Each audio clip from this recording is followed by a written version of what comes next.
Canada's top public health officials, meanwhile, are under pressure today over rapid COVID-19 testing. That's after the co-chair of the government's immunity task force said this on our program yesterday. The one thing I'd emphasize, Vashi, is we really desperately need some rapid testing to be done at points of congregation or points of meeting so that you can have use of some form of salivary testing or rapid nucleic acid testing or even antigen testing in schools and work sites. That would really help things here. Should there be an effort to make that accessible for Canadians? There should be an effort, and I can tell you there is an effort right now. I know that our colleagues in Ottawa are very attuned to this. They're being pressed by many in the field. I confess I'm one of those who's been pestering them for weeks. Here's why what Dr. Naylor just said is so important. Lineups for the traditional tests are growing now that kids are going back to school. Today, Canada's top public health officers were asked why home testing kits still don't exist, especially with a potential fall wave approaching. They say they're working on it, but there are challenges.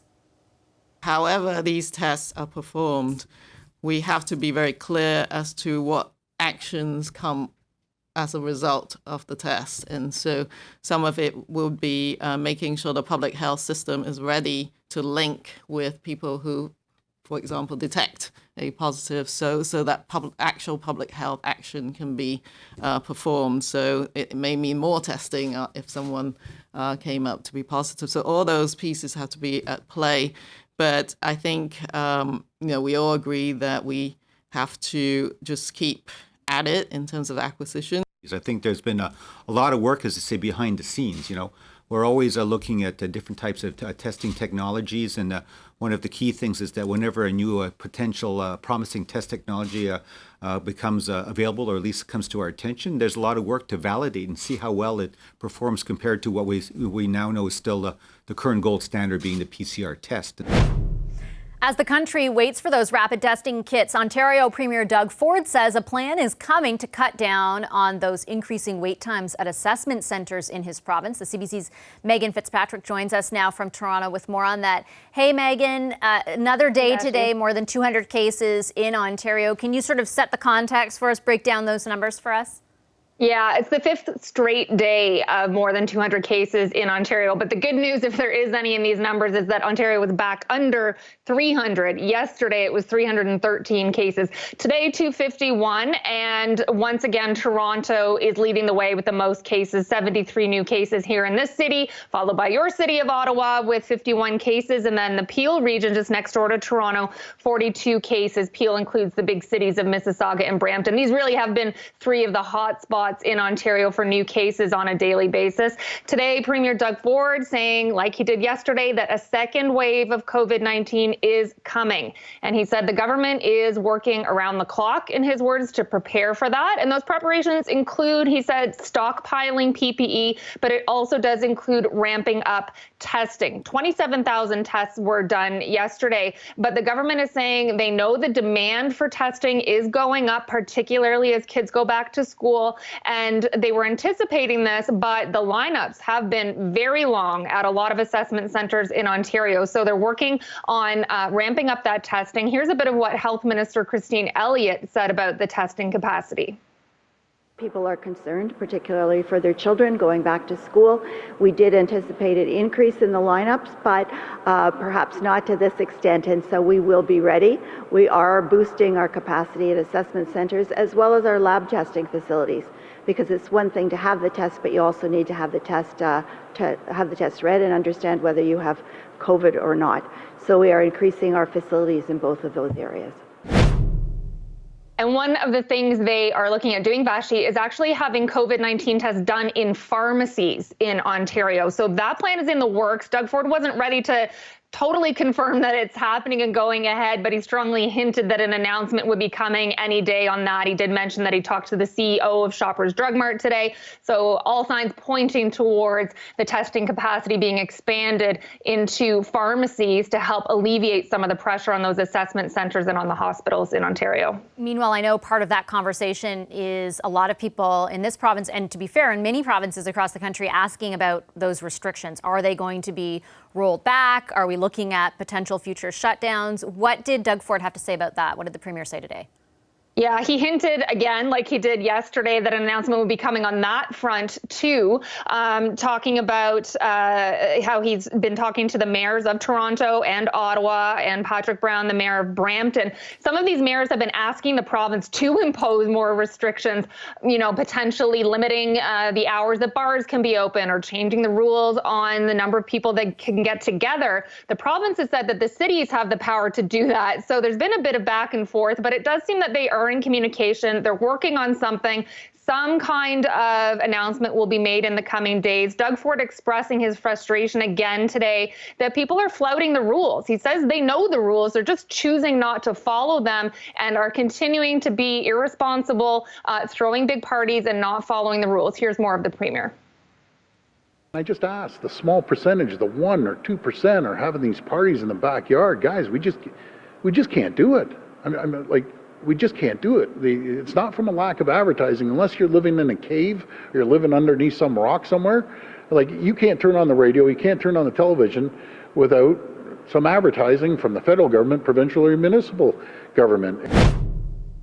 He didn't really hint at what these restrictions that are coming might be, Vashi. He has laid the blame for the spread of COVID-19, the uptick in cases, largely on social gatherings, not so much on bars and restaurants. It'll be interesting to see what they do impose, but get ready, Toronto and Ottawa and people in Peel region, because it looks like probably by the end of the week, some new restrictions will be imposed. All right, we'll be paying attention closely. Thanks a lot, Megan. Appreciate your time as always and your insights. Megan Fitzpatrick for us in Toronto.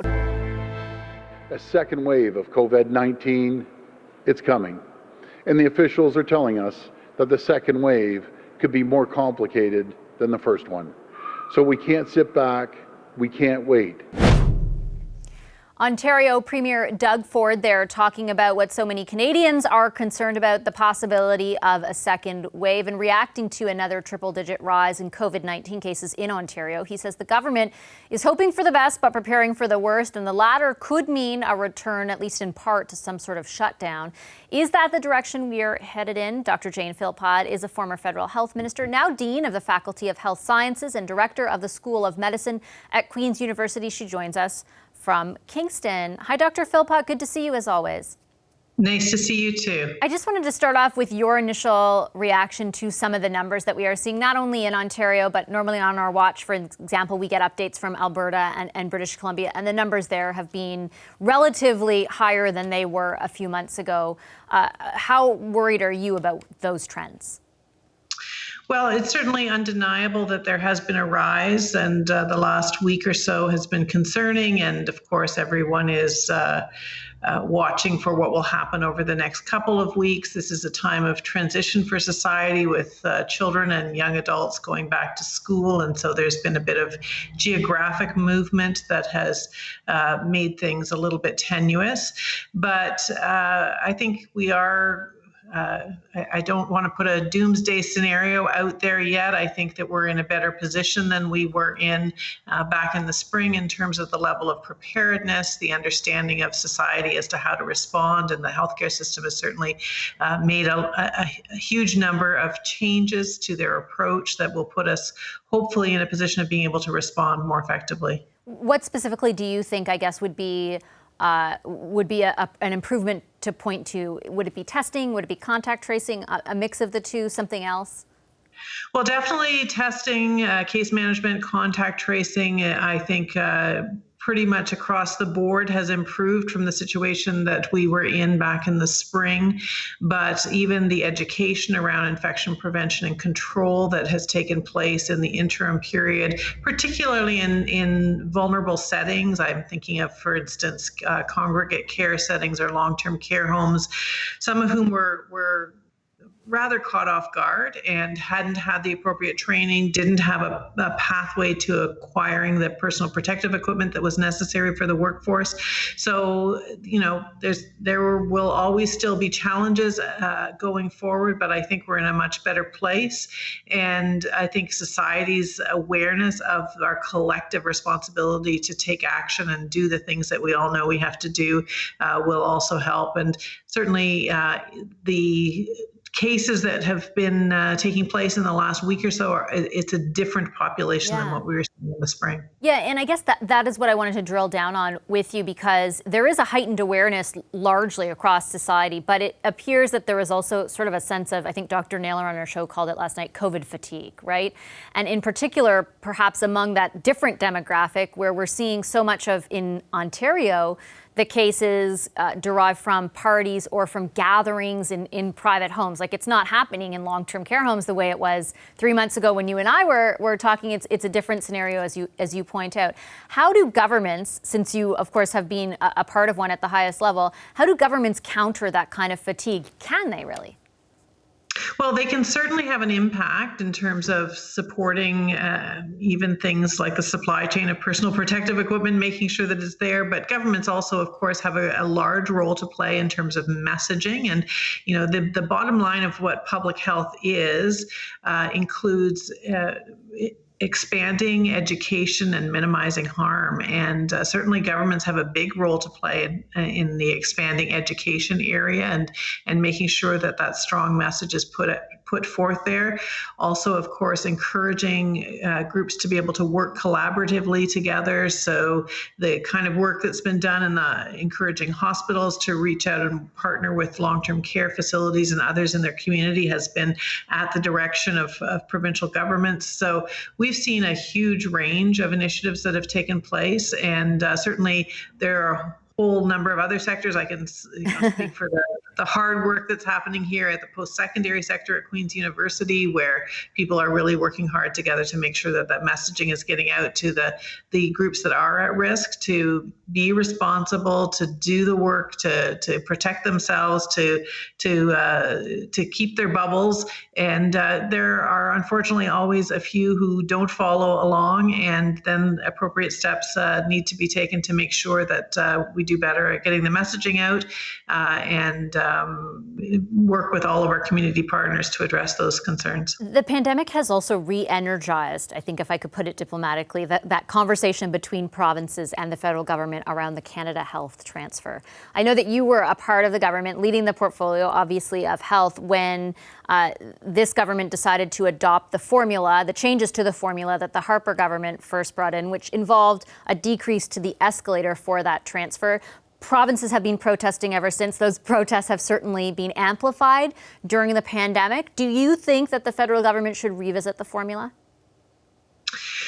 Well, it's a really interesting question, and I'm obviously watching very closely to see how things will change. One of the things that we did, if you'll recall, at the last time that the formula was open for negotiation, was that the federal government put in extra money in some of those areas that aren't captured by the Canada Health Act. So there was an $11 billion investment that included investments in home care and mental health care. What I think we're going to see some interesting conversation around coming forward is what will that look like for long-term care? Because there's certainly pressure at all orders of government to be able to be doing more in long-term care. Does the federal government have a role to play there? And if so, are they going to put money on the table? So I think that will be something that will be interesting to watch, not necessarily looking to an expansion of the Canada Health Act, but will the federal government come forward and say, we will actually provide additional dollars probably in the order of billions to support better long-term care, but that will allow the federal government to say that there have to be certain national standards, which many are calling for as a mechanism to be able to deal with what we've seen in the last number of months. Do you think that's the better route versus increasing the transfer? And you're coming at it obviously from a perspective at the federal level. The provinces will tell us, we don't want the strings attached, right? Like, we know we have a better idea of how to spend the money, and we have been paying a bigger portion than we used to of healthcare as costs go up. Do you think the feds will face a fight, I guess, if they decide to kind of attack the issue the way they did with, as you point out, home care and mental health a few years ago? Well, I'm not very good at predicting the future, so it's a little bit hard say what will happen. And, we may end up seeing a bit of a combination of the two. As you said, there's certainly going to be pressure to look at expanding the transfer overall with the kind of no strings attached, apart from following the principles of the Canada Health Act, which are significant, of course. But I think that we're also going to see that things went relatively well last time around by saying, here's some areas that we're interested in. Right. Pharmacare would be another area where we may see some specific investments. So the federal government stepping up, adding resources to the healthcare sector, but saying there are some specific things that we want to make sure happen, and we have to wrap the investments in a particular lens so that they'll be able to see deliverables. Before I let you go, Dr. Philpott, I wanted to get you, if you don't mind, to weigh in on another issue that we've covered frequently on the show, and that is around opioids and sort of the really awful number of deaths that have resulted before the pandemic, but especially during the pandemic. I'm thinking especially of British Columbia, where there have been 5 straight months of more than 100 overdoses. It's brought on or renewed the conversation around A, safe supply, but B, also decriminalization. I know that you did a lot of work on safe supply. I'm wondering why you think the federal government might be so hesitant to broach the topic of decriminalization. It's a great question. And, I have to, first of all, just agree with you about the tragedy that's taken place. And, we have to really be focused on the non-COVID harms or the non-virus harms of this pandemic. And that's, seeing a huge increase in the number of opioid overdose deaths, as well as deaths from other substances and associated with mental health, for example. In terms of why is there hesitation? I always think it has something to do with the word decriminalization, right, which somehow is one of those sort of ways of escalating an issue, as opposed to just describing to people what has to happen differently, that we have to have a different response to the finding people in possession of substances, people who we know are dependent on substances, and looking to addressing the social harms or the drivers or the traumas that lead people into a situation where they're dependent on substances. And that we, as even, the Canadian Association of Chiefs of Police will say, we're not going to arrest our way out of this problem. So we have to look at alternative solutions that have worked elsewhere. So I think we need to find better language around that so that Canadians will feel like we're not going to suddenly dismantle the disincentives using criminal prosecutions, but it shouldn't be the people who are actually suffering the most. There are other ways to be able to use